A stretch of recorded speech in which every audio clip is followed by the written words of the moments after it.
sitting down here listening to me.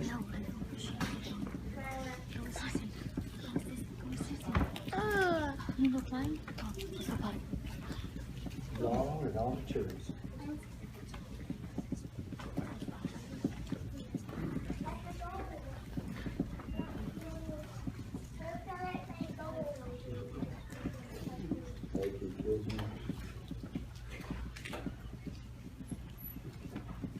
So here a few years ago on television, there became this trend.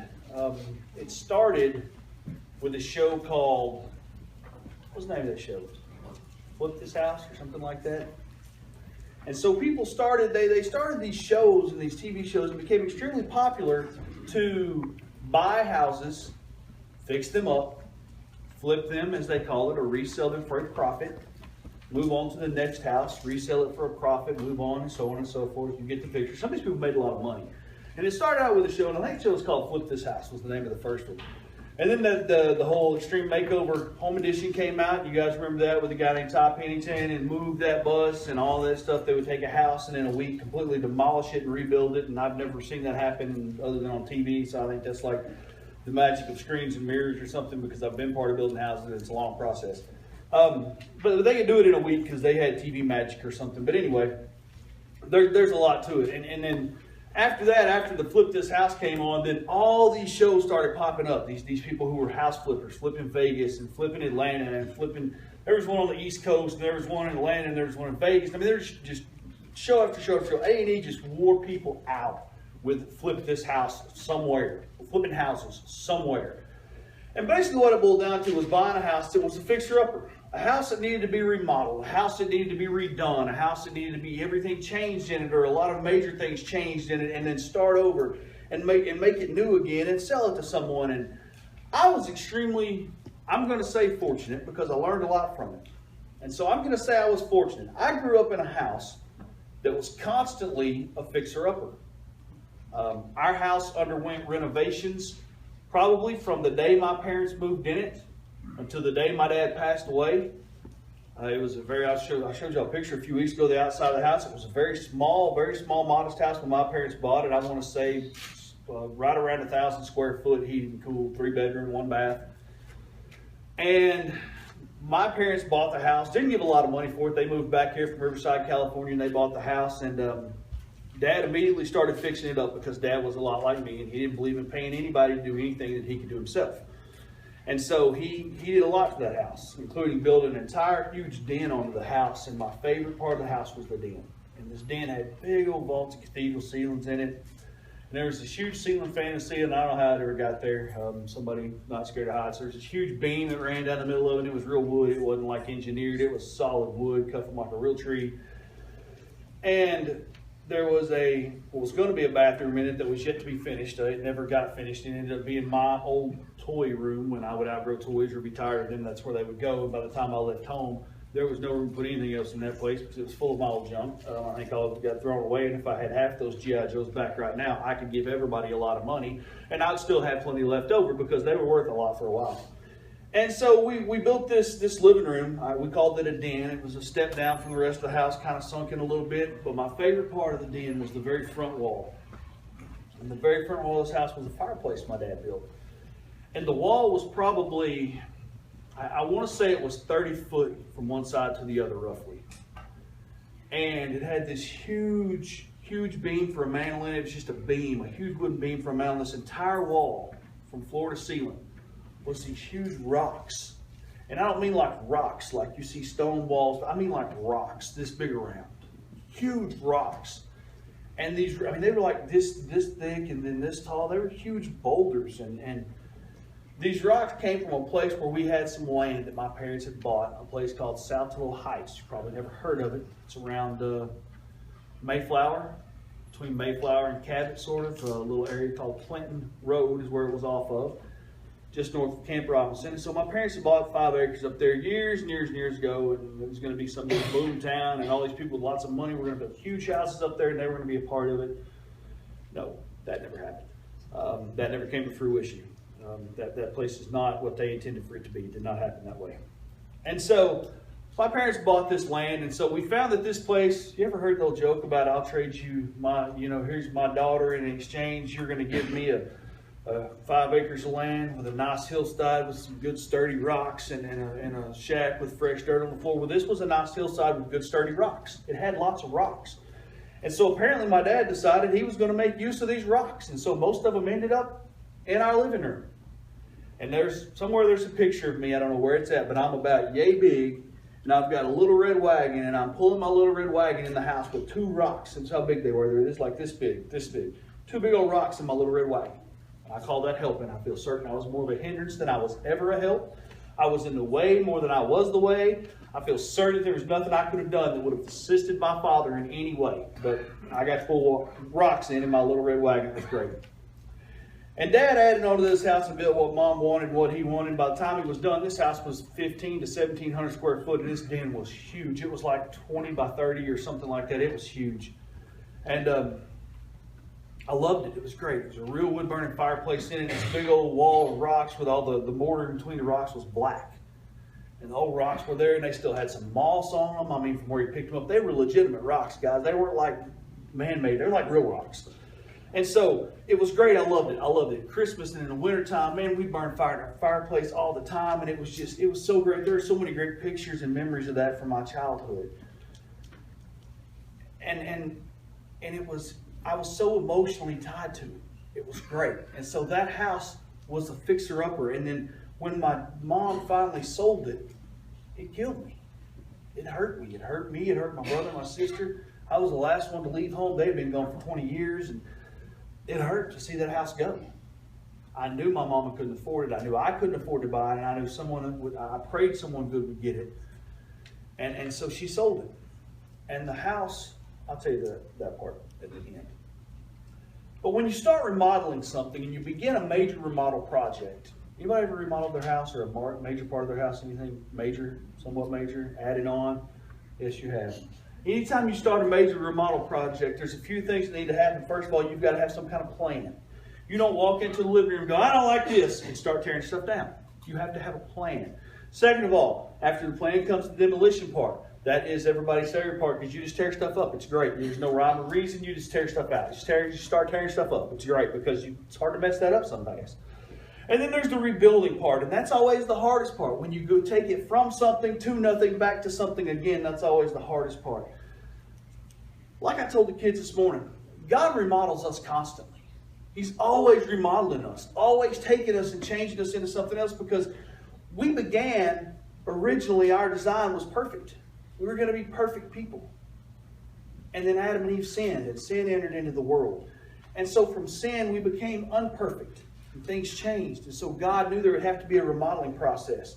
And Jeremiah 18:4 does say, but the jar that he was making from the clay became flawed in the potter's hand, so he made it into another jar as it seemed right for him to do. I want you to know something when you leave here this morning. A couple of things. Everybody in the world has messed up. Understand that. And that's a very broad statement, but it's very true. And you may say, well, that's very elementary, but it is. And sometimes that's something we need to think about because we push ourselves to strive for this or strive for this or strive for this. And then when we miss that mark, oh man, I've really messed up. We have. We've messed up.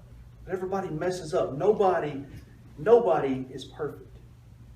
And number two, this is the big thing I want you to understand today. This is the big point. This is the big idea. Here we go. You ready? No one is ever broken beyond repair. Isn't that difficult? Think about that. No one is ever broken beyond repair. Ever had anything you couldn't fix? Ever had anything you couldn't fix? I'm looking at John Hines because John's like me. He'll fix something in a heartbeat. He will try to fix anything. I'm the same way. I will try to fix anything. If I can make it last another season or another month or another year or another 6 weeks or until I don't need it again, then I consider it fixed. I've got a riding lawnmower right now that's 13 years old. My stepdad gave me that ran when I got it, and right now it won't start. If I can never get it started and get it run to the end of mowing season, I consider it fixed, and I'll deal with it next year. It's just kind of the way I look at it. It's a lawnmower. I ain't going to need it all winter. And so sometimes we fix things temporarily, and then sometimes things get fixed permanently. But Nothing's ever broken beyond repair. Anybody ever thrown away a TV, a computer, a weed eater? How many weed eaters have we thrown away in our life? Yes, everybody's thrown away weed eaters. Everybody has thrown. I don't know how many I've thrown away. I have no idea how many. I bought one time. It was a Poulan, however you say that. It was great, and it had all these attachments to it. And I could edge my driveway and blow leaves with it and cut trees down with it. And it would even tie bows if you bought the right attachment for it. It was great. And it quit working. And they're so cheap that they're disposable. It's like $100 for a weed eater. I'm like, I'm not going to try to fix this. Throw go buy a new weed eater. I eventually bought a good weed eater. And I've had it for 6 years probably. Long time. Never fails to start. It's a great weed eater. Love a good weed eater. Some things in life aren't meant to be forever things. Some things are disposable. Understand this. When God created you, God did not create you as disposable. When God made you, He did not make you as disposable. When God made you, He made you as something permanent. Because there are so many things that don't last forever, and we don't last forever on this planet. Let's just face it, in this life, in this body, at some point we're gone. But God didn't make us to be disposable. He did not make us to be thrown away. Well, look, I'll use me because I like to use me. God didn't look down at me one day and say, well, Joshua Thompson, you are broken. I can't use you anymore. And wad me up and throw me away. Or place me in a plastics recyclable bin, or a metal recyclable bin, or a stubborn recyclable bin, or whatever you want to call it. God didn't do that. He didn't look at me and say, you're broken, and now I can't use you, so I'm going to throw you away. He didn't do that. God looked at me and said, man, you've got some cracks, and I'm going to need to work on that. I'm going to need to fix you. One of my favorite little cartoon movies, I like some of the cartoon movies, by the way. One of my favorite ones, Wreck-It Ralph. I love Wreck-It Ralph. It's an awesome movie. If you've never seen Wreck-It Ralph, if you've got kids or grandkids, watch it, because it's funny. If you don't have kids or grandkids, watch it and don't tell anybody, because it's still funny. But Wreck-It Ralph is this great big old dude, and he's in this video game, and he beats everything up, and he destroys everything, and there's a little guy in the video game who's the hero. His name's Felix. And Felix has got his little hammer and his little tool belt and his little hat on and his overalls, and Felix goes around and fixes everything Ralph breaks. It's great. It's great. Some days I feel like Wreck-It Ralph. Some days I think, man, I just can't do anything like I'm supposed to. I can't do anything like God wants me to. I can't do anything right. What good am I? And then I remember, God can take me and He can mold me back into something else. And just because this jar broke doesn't mean that the clay's bad. It just means that jar wasn't what I was going to be at that time, and that jar didn't work out. So we're going to experiment something this morning. Because I believe we need to build people up rather than tear people down. Tearing people down is a bad thing. Tearing people down is bad. And it's bad. It's bad. And I'm guilty of it. And it's bad. And so I want us to I want us to do this morning. And you can laugh at me if you want to, but we're going to do this morning. I want you to turn to the person next to you. I don't want you to say, I love you. I don't want you to tell them they're attractive. But I want you to say something positive and complimentary to the person sitting beside you. And everybody to do this all at one time so that nobody's singled out. Ready? 1, 2, 3, go. That was a good one. I heard it back there. That was a good one.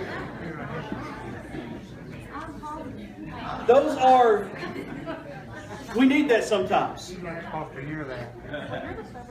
Sometimes we need to be told how great we are.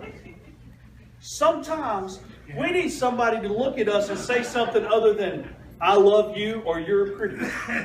Sometimes we need someone to look at us and do something other than compliment our outer beauty. Sometimes we need someone to do something other than give us the obvious.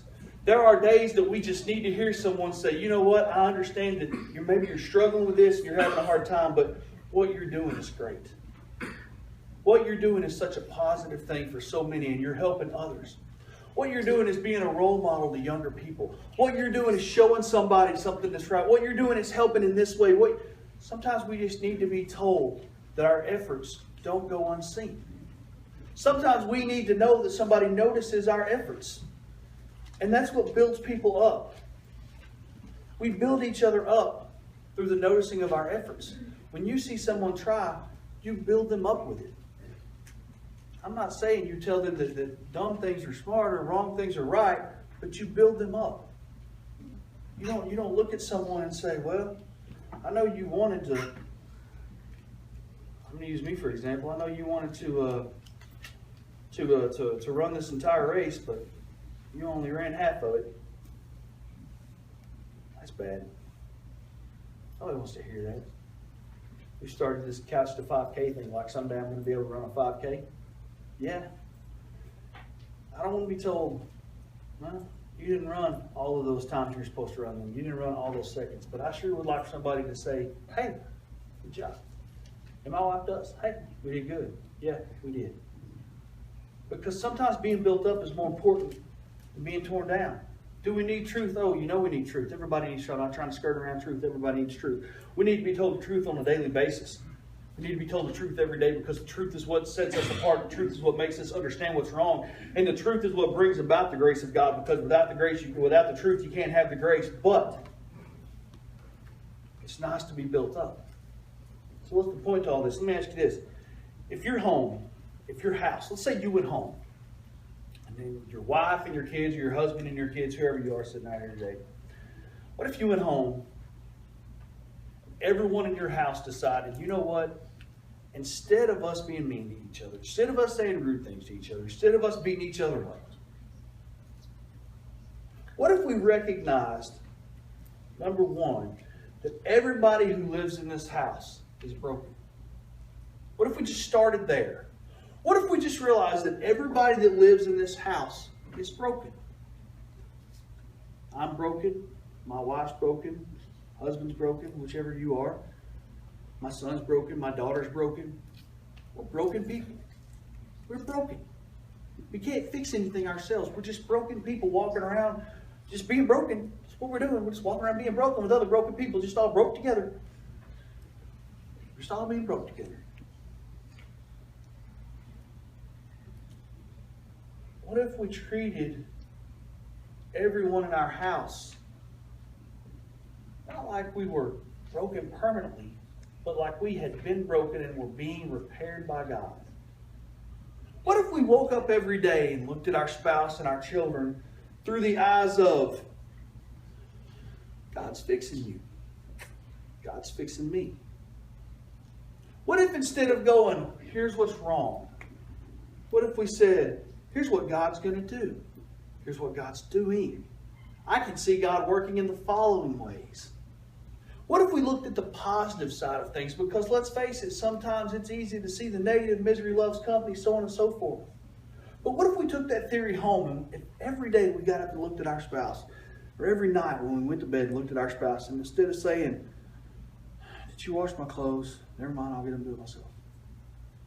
What if we said, hey, I just want to thank you for all the work you do around here. What if we said, instead of, I'm going to use this one, man, because this is the one that gets thrown around at our house all the time. Did you give the dog a bath? Yes, that one gets thrown around all the time. What if instead of, did you give the dog a bath, we turned it into, I appreciate what you do for all of us. What if instead of, did you take the trash out? Hey, you did good at such and such the other day. Does that mean we don't remind people of what we do? Yes. Does that mean we don't still do the things we're supposed to? Yes. But man, occasionally it's nice to build somebody up, isn't it? And so what if we took this theory of building people up, and stay with me, what if we took this theory of building people up, since we're fixer-uppers, since we're all broken? What if we took this theory of building people up and creating people anew and helping people be reborn and be, not reborn, but be better. Help people be built up and build them up into something great and work with God instead of against God. And what if we took this theory and put it in our social lives? What if we took this theory to our social lives? What if we took this theory, I don't know what you guys use now, Instagram, Twitter, I don't know, I'm so far behind, it's not even funny. I write notes with a pencil still. What if you took this to Instagram, young people? What if you took this to Instagram and Twitter?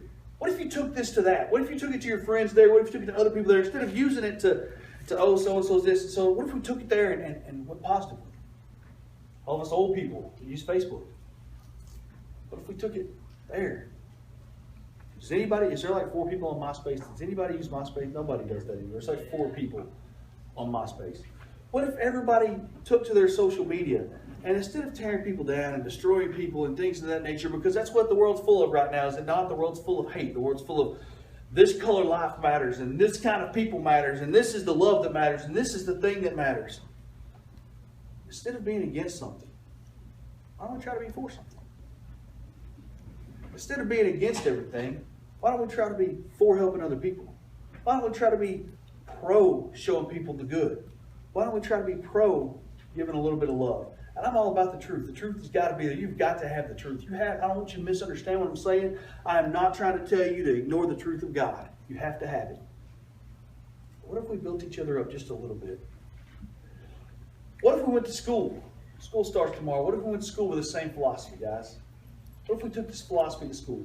You see somebody in the hallway that maybe somebody's making fun of this kid because the way they dress or the way they look.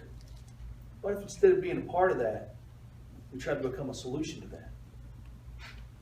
What if instead of being part of the crowd that's easy to be a part of, that looks at that person that's different, says, yeah, it starts in. What if instead of picking on someone, we try to push them up? What if instead of pushing their buttons, we tried to pick them up off the ground? What if instead of looking for the bad, we looked for the good? What if instead of trying to devalue people, we showed them their worth? If we gave them something positive in life? Because there's a lot of times there's just a fine line, way finer than that. There's a very fine line between okay and over the edge. And if we're pushing toward over the edge and not pulling back toward okay, then we're part of the problem and not part of the solution. Adults, what if we took this to work? Oh, that's a hard one, ain't it? What if we took this to work? What if we took it to work with us? And instead of tearing people down and being part of the crowd that likes to gossip, being a part of the crowd that likes to run around and tell everybody's business, do the things they shouldn't do. What if we were part of the crowd that started a trend and said, you know what? Here's the thing. I'm not going to listen to that because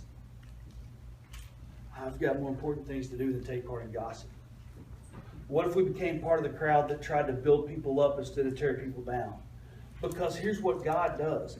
God doesn't tear us down. We've been studying Revelations in Sunday school and all the letters he writes to the churches. Here's how it generally is laid out. Write this down to the church of so-and-so. Here's all the good things you've done. Here's what's wrong. Here's all the good things you've done. Here's what's wrong. Here's all the good things you've done. Here's what's wrong. Here's all the things I'm proud of about you. Here's where I have a problem. And when John had this vision of Revelations with Christ, and he started writing these letters to the church at Laodicea and the church at Ephesus, the church of Smyrna, the church of Thyatira, the church at Philadelphia, and he started writing all stuff down. And it came to us in the form of the Bible. When we look at it, you can see that here's all the good things this church does. Here's where I have a problem. And that's how Jesus always did that. Here's all the good things. Here's where I have a problem. And that's Jesus, y'all.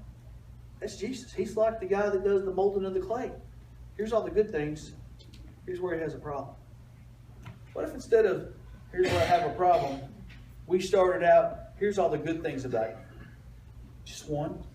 I'm not asking you to make a book about people or write a little story and make it into a coffee table book to lay out for everybody to see when they come by the house and look at, oh, look, here's the life of so-and-so. And they were so great about this and this and this and this. No.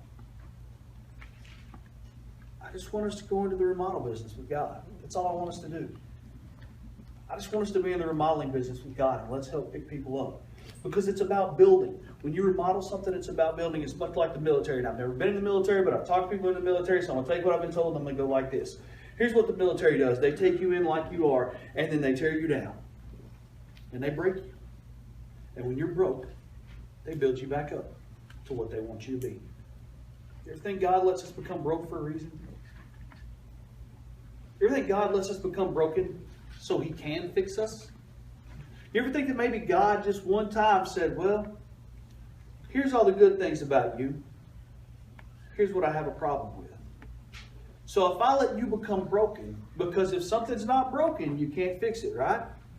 Stay with me. If something's not broken, you can't fix it. God said, here's all the good things about you. Right here's where I have a problem. So if I allow you to become broken, then I can fix you. What did that piece of scripture say this morning? But the jar that he was making from the clay became flawed, disfigured, deformed, broken in the potter's hand. And so he made it into another jar. Maybe God lets us be broke on purpose. Maybe he allows us to be broken so that he can make us what he wants us to be. Because if we're not broken, he can't fix us. And if we're not helping, we're hindering. Stand and have verse of invitation this morning.